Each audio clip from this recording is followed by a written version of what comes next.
Doncs deia això, quantes obres hem anat a veure que hem sortit enfadades, fins i tot, que són tècnicament excel·lents, però que hem sortit enfadades perquè no són obres que aportin res i que sí que entren dins d'aquest marc. O que també després ens hem enterat que són obres on la gent, per exemple, ha estat maltractada per el seu director. Parlem de a què es li dona valor i és el què i el com.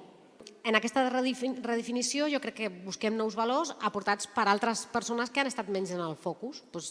les dones i les persones amb identitats de gènere dissidents, les persones racialitzades, amb diversitat funcional, tot el que tradicionalment no ha estat en el focus. Si donem més recursos i per tant més visibilitat a aquesta gent, potser també canviem el focus i canviem la manera d'entendre que hem de buscar nous valors que no siguin aquest de l'excel·lència, que potser ja està una mica caduc